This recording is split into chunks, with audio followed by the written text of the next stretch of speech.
Welcome to WomeNomics. I am Linda Pringle Evans, and I am so excited to be here with you today.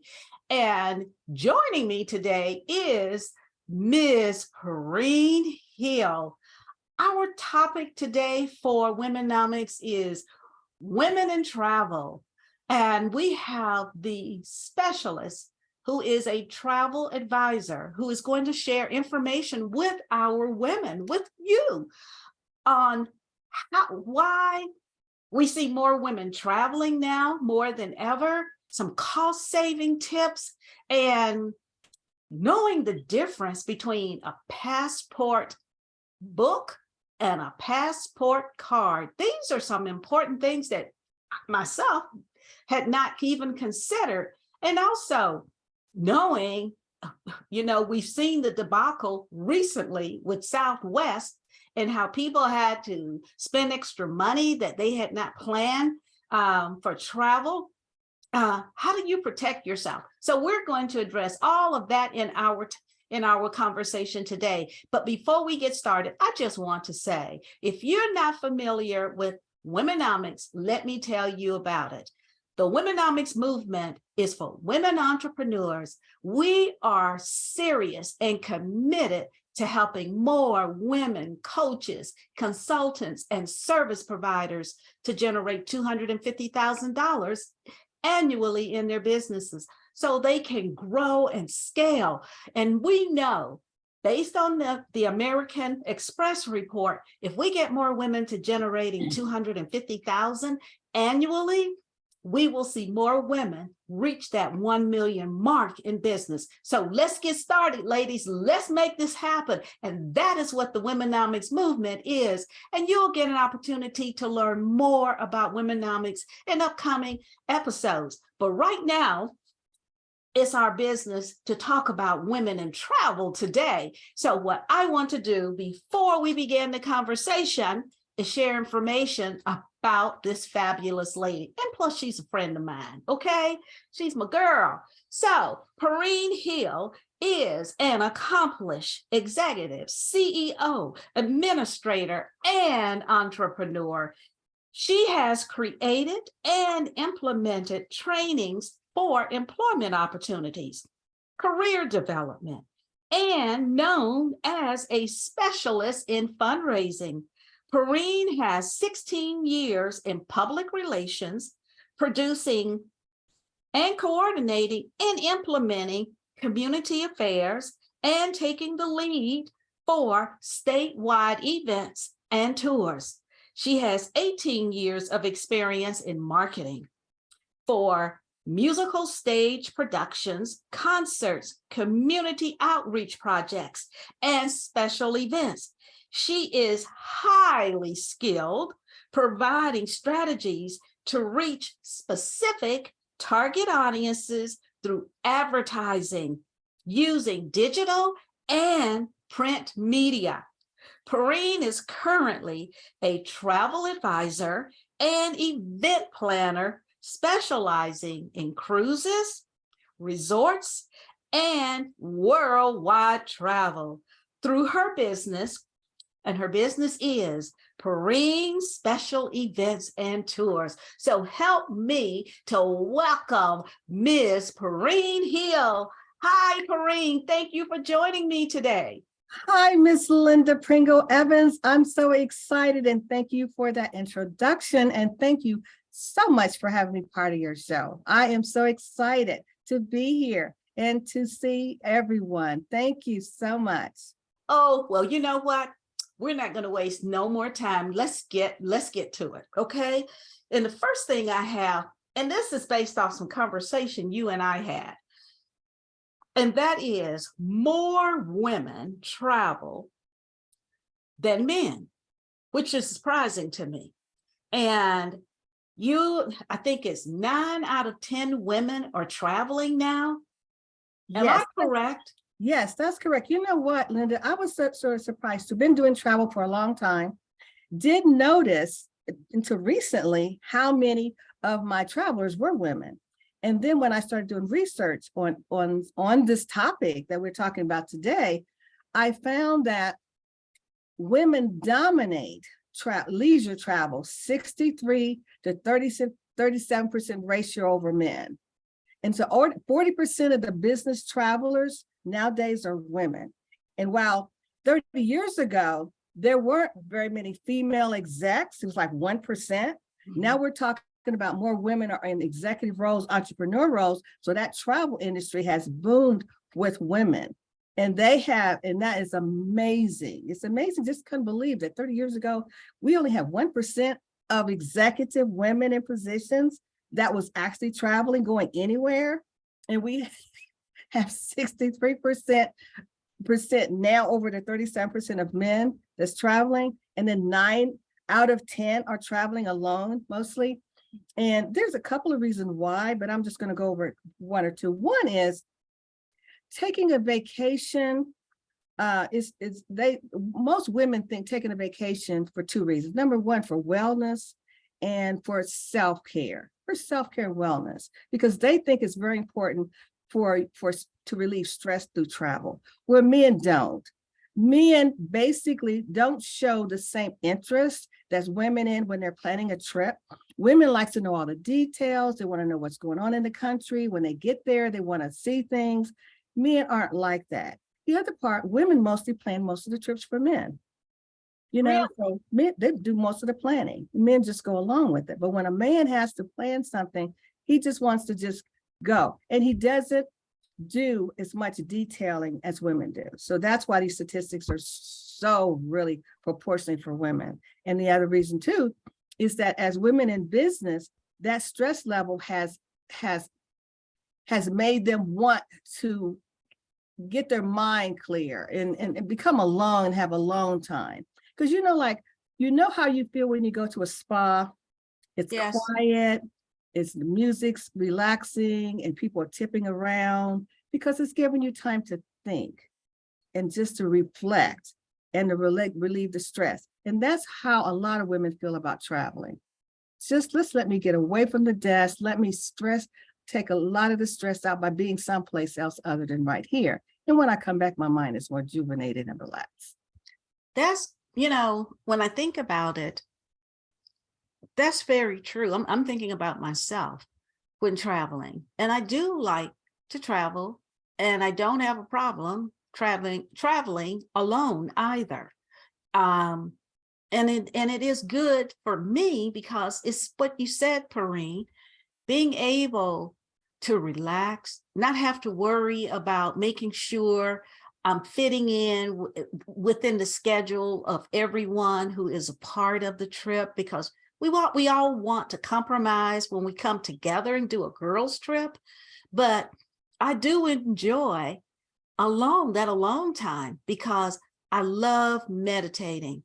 And when I'm able to go on a nice trip, or, cruise, or go to a resort, it gives me an opportunity to just reflect on Linda, to connect with, I'm a woman of faith. So it gives me an opportunity where I can be so quiet and still, not worrying about missing out on something, but being in tune so that I can hear clearly what is meant for Linda. So I can see why more women are traveling, and it is healthy. It really is, because you get an opportunity to declutter your mind, to release those stressors, and you come back renewed, refreshed, more vibrant, and you're ready. You feel like, I can take on whatever comes now, and I'm fine. I'm in a good place. So that's so important. I was shocked. I won't lie. I was shocked when you gave me those percentages about women traveling. But when I think back 30 years ago, that's when I was in corporate, and a little longer than 30, but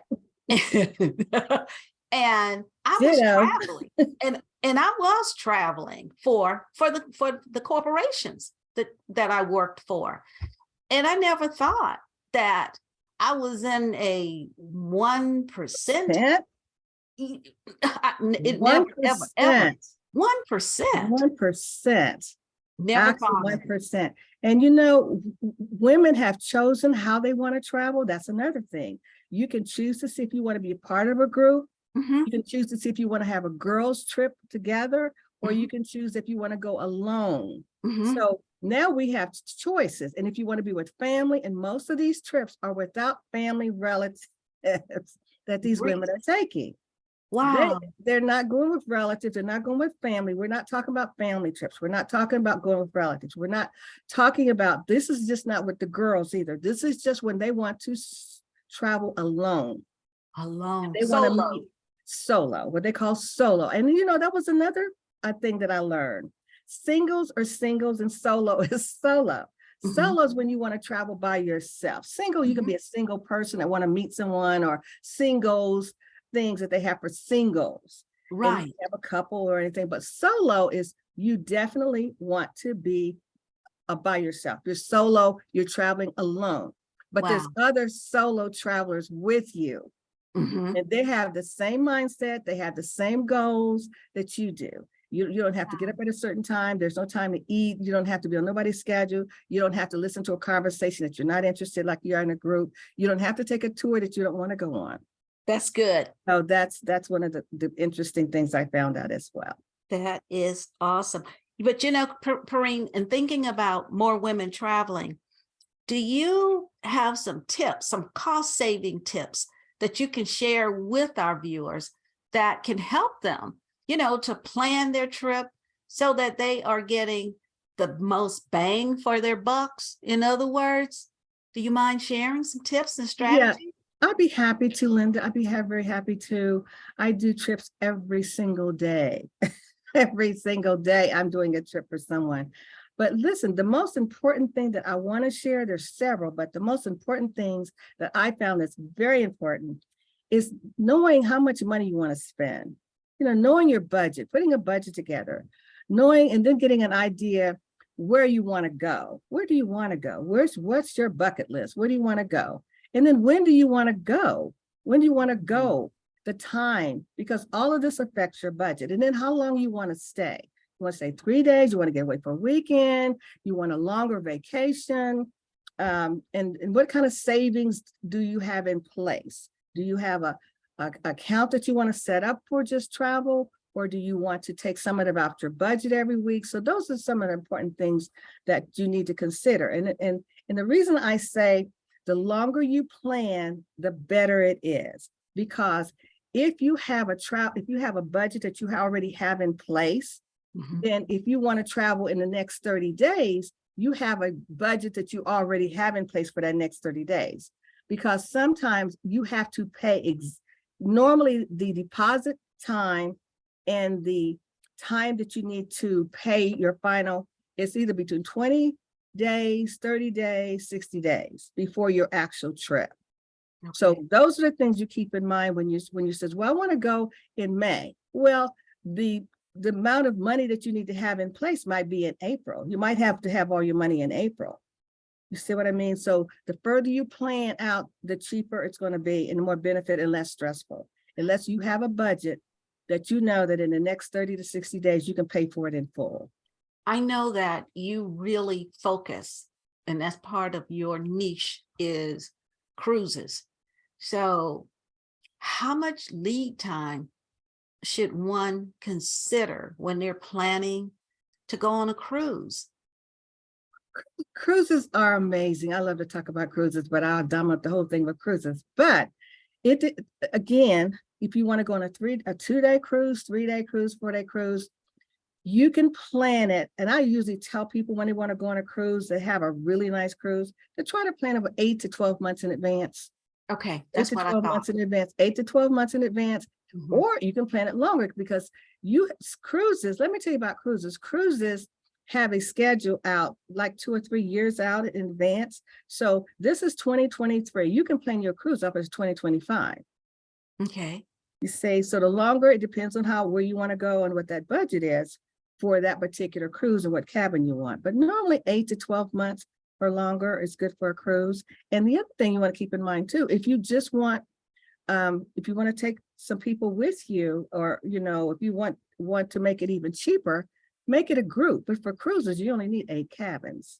Okay, so That's the a group number, of 8 cabins. that's the magic number is 8 Yes, if you for a want to be group. considered Okay, a group, then it's 8 cabins. 8 cabins for a It's group. eight That's good cabins, to and know. it's 2 people in a cabin, so that's a group. Okay, So you all got, right. you got some friends that, hey, we want to go on a cruise. We need 8 cabins. You bring your own roommate, and it's much cheaper. The other thing you want to keep in mind with cruises, when people go online and see these different bargains for cruises, I Yes. deal with this all the time. They're not bargains. Believe me, they're not bargains, because you want to make sure, Linda, you want to make sure you have 100% refundable back, 100% refunds. Because Okay. other than that, anything can go wrong, you will not get your money back. And they have all these promotions, and they're non-refundable, Oh my non-refundable. We'll get into goodness. that. They'll say $1 down to go on this cruise, but it's non-refundable, and the cruise costs maybe $1,200. And if you can't go or something happens, it's non-refundable. So get So extras refundable. if you make like a deposit for the trip, so you lose that deposit, but you don't have to pay for the full cruise. Am I correct? When you have refundable, that's all of your money back. Right. Refundable. If it's non-refundable, none of it's back. None. Okay. None, All right. none of it's All back. right. And speaking of cruises, there's the hurricane season.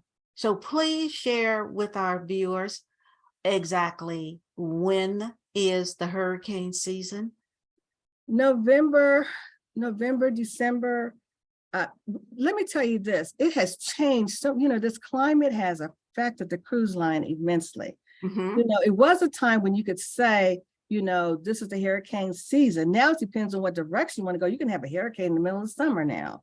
So it's sort of different now. Before I would say, well, this, September, October, that's Right. the hurricane season. But then it might be a hurricane in August. You see, so what I try to do is just say, okay, let's look at this. What are the chances are you having a hurricane in May?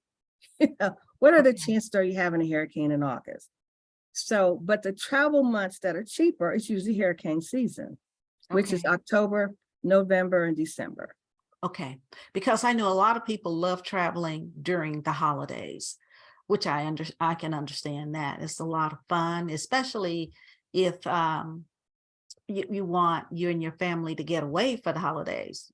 My one sister-in-law, what she used to do when her kids, well, when they became young adults, for Christmas, that was their Christmas gift. She would take them on a cruise every Christmas and give them spending cash.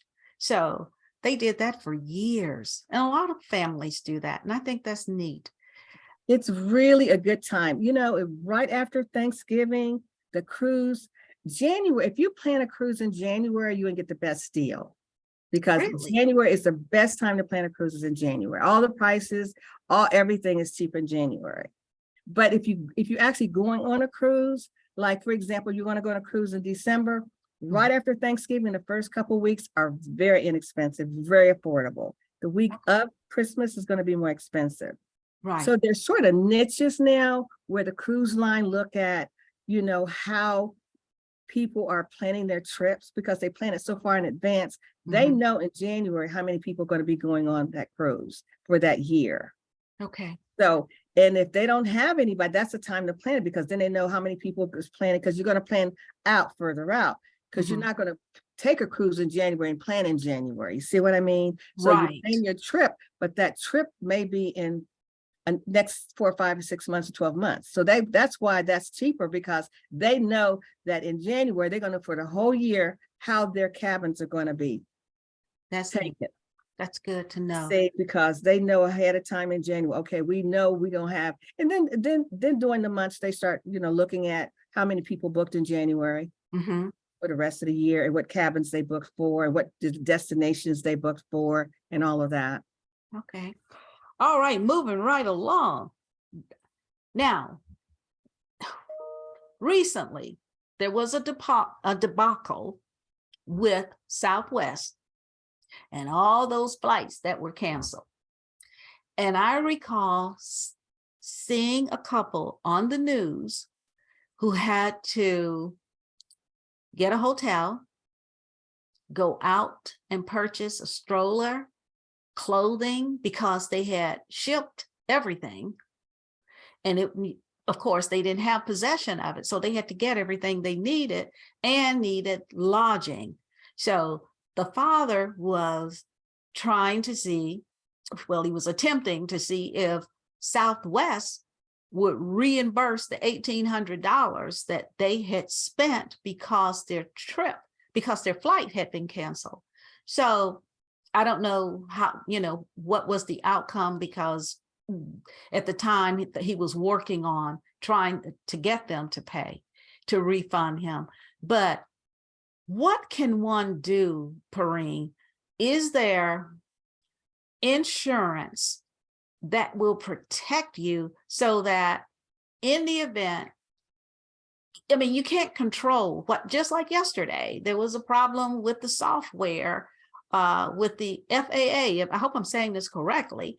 And yes, flights were canceled again. All of them. And so what do you do in situations like that? Sometimes people just have the money that they paid for the trip, and they may have a little extra for spending, but they're basing it on what they have arranged and not considering the what if.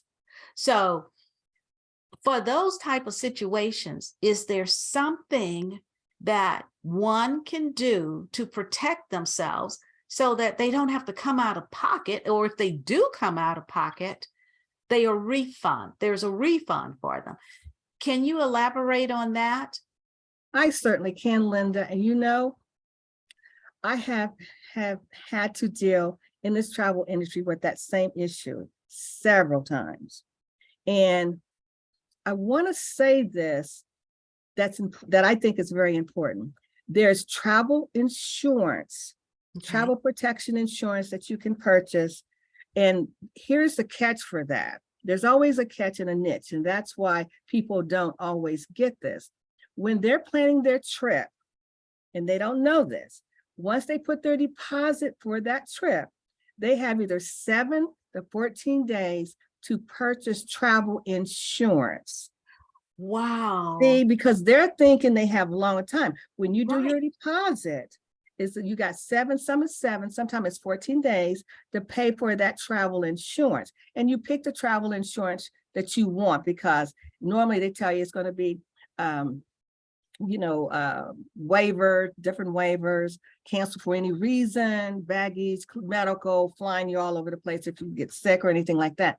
But that particular insurance has to be paid between 7 and 14 days. Some vendors say 7 days. After you got 7 days after you put your deposit, not pay for your whole trip.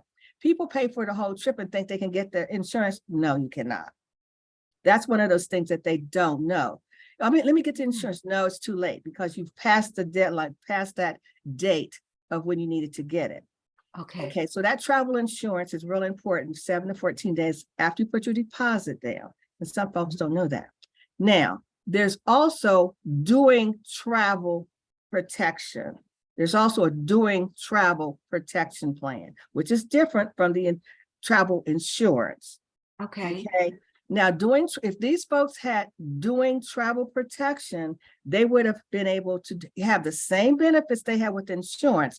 The only difference is they wouldn't, with the travel insurance, you get 100% of your money back, refundable. With the doing travel, you don't get that, but they take care of all the stuff that goes on while you're traveling. You missed your plane, your baggage lost, you got to stay in a hotel. They take care of the hotel. You get sick, you're in traffic. All of that they take care of, because it's doing travel. The plane is late, you got to take another flight. They take care of all of that, but you can't cancel that, because it's doing travel. I don't want it now, cancel. You already paid. No, you're not going to get that money. They're not going to get that money back. The other good thing about doing travel, and it depends on the vendor too, whoever's planning your trip, whatever vendor you're working with, you have up to 2 days to do that. 2 days before your trip, you can purchase that, But let me ask, I want clarification. the one that not doing travel, but the travel insurance that you must purchase within 7 to 14 days after you make your deposit. Okay. And if you make the deposit, if you purchase that particular plan, and I think you said it was, what was the name of it again? Not doing travel, but the It's travel protect is your travel protection plan. Insurance, I'm sorry. Okay. Travel Protection. it's confusing because travel protection insurance, travel protection plan is interbeing. They use plan or insurance, but actually the travel protection insurance is an insurance. Okay, so it's an insurance. So if you purchase it within 7 to 14 days after making your deposit, they will be entitled to the same, and this is what I'm trying to find out. They would have the same benefits as doing travel. Yes. But you must purchase it within 7 to 14 days for that one. Then there is the doing travel. Okay. You purchase it. That's a plan. That's a plan, but not insurance. It's a plan. So with that one, you're reimbursed as well, and you get to purchase it like 2 days before your trip. You can, once you paid you can pay for that anytime. So you can pay for that anytime. Anytime, up until 2 days before you leave.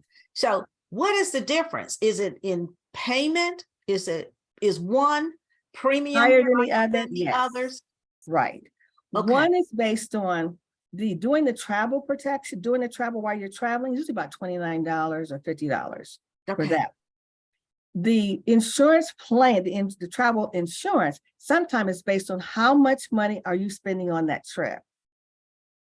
So it has different increments of money. So you might pay $89, you might pay $129 for that insurance. It depends many times on that insurance that you're purchasing. And they'll ask you, how much is your trip cost? So if your trip is $1,500 to $3,000, there's a cost in between that. If yours is $3,000 to $6,000, there's a different cost for that insurance plan.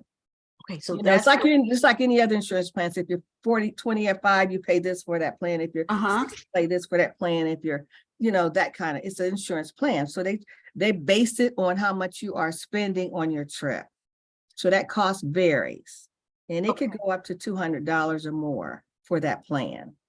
That's the travel protection plan? Insurance. The travel protection insurance. Right, the insurance plan. It's based on basically how much does that trip cost? Because remember, you're going to get that money back. If anything you could cancel that at any time. But doing the travel, you cannot cancel that and you don't get your money back. You cannot cancel doing your travel, and that's not refundable. It's nothing refundable because you are paying for doing that only covers while you're traveling. Right. So, and there is no, they cover the medical, the baggage, all of that, but there's no refund. Okay.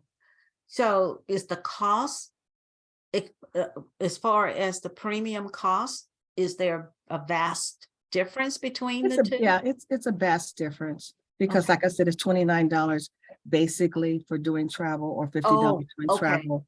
So it's different. It's basically much, much cheaper. You just don't get your money back. So let's say, for example, you paid $1,000 for your trip. If you have the insurance plan, you get $1,000 back. Doing travel and you had to cancel your trip or something happened, you just lost that money. Oh, now, you made it very lost that money. Right. Now I get it. Okay.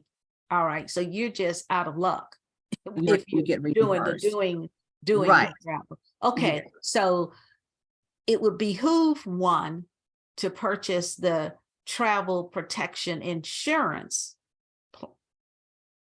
and pay, even though you'll be paying the higher premium, but you'll be protected no matter what. Even if you have travel cancel for any reason. Yes. Like, for example, one of my customers, this is a true story. She was going on all-inclusive. 3 weeks before she was to take that trip, Linda, she was diagnosed with she had to have a heart bypass. She had to have a heart bypass. And that was 3 weeks before her trip. So because she had the travel insurance, she got all Mhm. that money back. Okay. So what I mean, because she paid for that travel protection insurance. So I filled out the paper, helped her with the paperwork. They reimbursed her for the entire trip. Okay. Okay. All But right. like I said, doing travel, they'll take care of everything that insurance takes care of while you are traveling. While Those you people are at the traveling. airport would not have had to pay for the hotel. That makes sense. Okay. While you are traveling. While Okay. you are traveling, you would Wow, not have but to pay for not, you the can't do any insurance. cancellation. Got Right, it. you can't, right. You Okay, can, so I they'll take hope care of. our viewers understand this. The travel protection insurance, it protects you whether you're traveling or not. If you need to cancel, you are being reimbursed. But if you purchase doing the travel, if you need to cancel, you will not be reimbursed. Right. That now, okay, now the clarity is there. We're almost out of time, but I want to address this quickly. Tell our viewers the difference between a passport card and a passport book, because I didn't know there was a difference, Yeah, honestly. there's a big difference. And this is just to clear it up, a passport book is for everything, anywhere, everything, covers everything. A passport card does not. It only covers travel, but it doesn't care. If you go international, you can't use the card to travel international air. You can go by sea or land with that card, but you cannot get on a plane and go international with a card. Where the passport is good for everything. All right, did you hear that? Passport card, you cannot be in the air. You can't, it doesn't cover flights, but the passport book covers everything. Okay, Yes. so The when you passport, are applying for a passport, one need to verify exactly what they're getting, if it's a card or if it's the book, the right? reason why people get the card, because it's cheaper, $60 or $70 for the card, and you may have to pay more for the books, 160 for the book or whatever. The time that you get it is basically the same. It takes 2 to 3 weeks or 4 or 5. The time frame is different when you receive it. Okay. But that card is only to be used, and then also it depends on what country you go in. It may not be acceptable. Oh So my goodness. if you're doing if you're going to be if you're going to be going to Mexico, Canada, that'll be okay. But if you go anywhere else in the Caribbean, okay. But if you go anywhere else, that card is not going to be acceptable. That's the best way I can put it. Just say it's not going to good for no international air, but the passport book is for everything, everywhere. So I always recommend the passport book, not the card. So, all right, you heard it from Miss Perrine Hill. She advised you to always get the passport book, okay? Like I said, we've run out of time. This was so good, Perrine. And I want our viewers to reach out to you, because I'm sure they may have other questions, or they may want to utilize your services to plan out their trip. So tell our viewers how they can connect with you. Okay, you can reach me on phone me 24/7 at 740-927-6551. Or you can send me an email at specialeventsandtours@msn.com. Or you can go, and then if you send me an email, and then I can give you my website that you can go to, but we can talk about that later, because the website it's on revision right now. Okay, so she's in restructuring her website. Restructuring my website. Yes. But it's special events and spelled out, tours with an S at msn.com. Yes. So, ladies and perhaps gentlemen, I hope you enjoyed today's episode. And as always, this is your time. The time is now for WomeNomics. So until next time, here's to your success. Goodbye. Bye.